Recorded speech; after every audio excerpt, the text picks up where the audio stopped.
Өтө ырайымдуу жана мээримдүү Алланын ысымы менен баштайбыз. Ассаламу алейкум, урматтуу бир туугандар. Биз бүгүн таалим өтөбүз муореки китептен, Риядус Солихин деген китептен. Анткени бул таалим жан дүйнөнү тынчтыкка бөлөп, жан дүйнө эс алат. Күн сайын ушунда үйдө ушундай таалимдер болуп туруш керек экен. Ошого кээ бир өтүлбөй жүргөн бир туугандар болсок, ошолорго мындай жардам болсун, эскертүү болсун деген таризде таалим өтүп коелу туугандар. Эскертүү момундарга пайда берет. Жакшылыкка чакыруу, жакшы иштерде жана такыбалыкка өз ара жардамдашуу. Жараткан экеңдин жолуна даанышмандык менен жана жакшы үгүт аркылуу чакыргын. Араңарда милдеттүү түрдө жакшылыкка чакырып, жамандыктан тыйган бир коом болсун. Жакшылыкта жана такыбалыкта өз ара жардамдашкыла. Аллах таала айтып атат.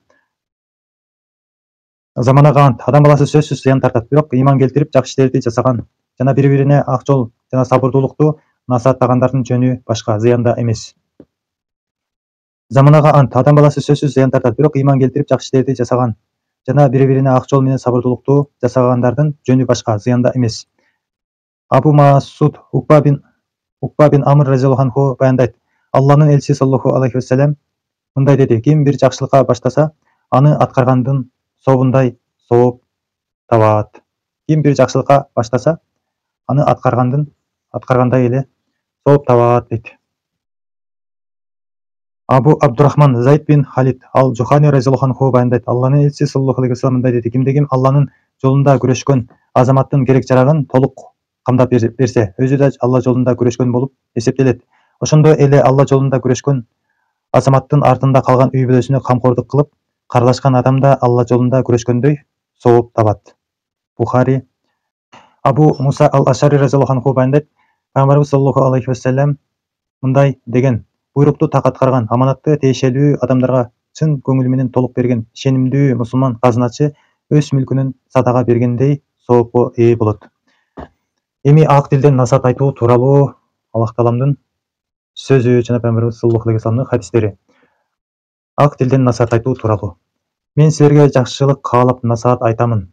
Араф сүрөсү 62-аят. Мен силерге ишенимдүү насаатчымын. Абу Рукайя Тамим бин Аус ад-Дари разияллаху анху баяндайт. Пайгамбарыбыз саллаллаху алейхи вассалам мындай деген: дин дегенибиз ак тил болуу.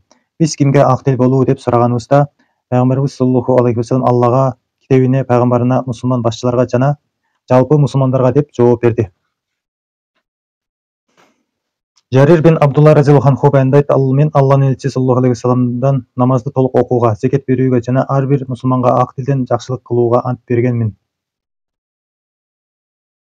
Анас разияллаху анху баяндайт. Пайгамбарыбыз саллаллаху алейхи вассалам мындай деген: бириңер да өзүнө каалаган нерсени мусулман боордошуна да ыраа көрмөйүнчө толук ыймандуу боло албайсыңар.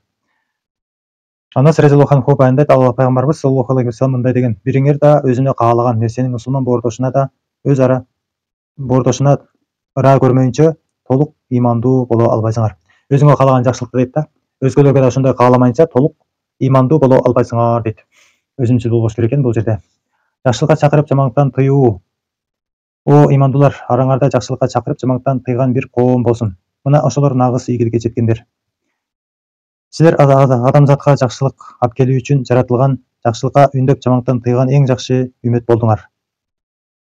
Бул жакшылыкка чакырып, жамандыктан тыюу жөнүндө сөз кетип атат да. Кечиримдүү бол, жакшы иштерге чакыр жана наадандардын кылыгына көңүл бурба. Наадандардын кылыгына көңүл бурба дейт да, мындай теңелбе дейт. Ыймандуу эркектер менен ыймандуу аялдар бири-бирине камкор. Алар элди жакшылыкка чакырып, жамандыктан кайтарышат. Исраил урпактарынан чыккан капырларга Давудтун жана Мариямдын уулу Исанын тили менен каргыш айтылган. Алар баш ийбестен аша чаап чектен чыкканы үчүн ушундай каргышка кабылышты. Арине алар жаман иштерден бири-бирин тыйган эмес. Бул иштери кандай жаман жорук. Адамдарды жаман иштерден тыйгандарды куткарып, баш ийбестен өздөрүнө бале тапкандарды күнөөлөрү үчүн катуу азапка кабылттык. Адамдарды жаман иштерден тыйгандарды куткарып, баш ийбестен өздөрүнө бале тапкандарды күнөөлөрү үчүн катуу азапка кабылттык. Адамдарды жаман иштерден тыйгандарды куткарып, баш ийбестен өздөрүнө бале тапкандарды күнөөлөрү үчүн катуу азапка кабылттык. Абу Сайд ал-Худри разияллаху анху баяндайт. Алланын элчиси саллаллаху алейхи вассалам мындай дегенин уктум: араңардан кимдир бирөө бир жаман ишти көрсө, аны колу менен токтотсун. Эгер ага да чамасы жетпесе, анда тили менен түзөтсүн. Тил менен айтсын дейт да. Тил менен токтотсун дейт. Уга да чамасы жетпесе, жүрөгү менен ичинен четке каксын. Жаман көрсүн дейт жүрөктөн. Ошол иш күнөө экенинчи. Бул имандын эң алсысы. Эгерде жаман иш болуп атканын көрүп туруп дагы жүрөгүбүз оорубаса, бул анда иман жок деген сөз экен да, туугандар. Себеби имандын эң алсысы ушул болот экен, жүрөктөн адамды жаман көрүү. Тил менен айткандан коркобуз, кол менен токтоткондон коркобуз, бирок жүрөктөн да жаман көрбөсөк, бул деген сөз имандын жок деген сөз экен да. Ошого далил экен.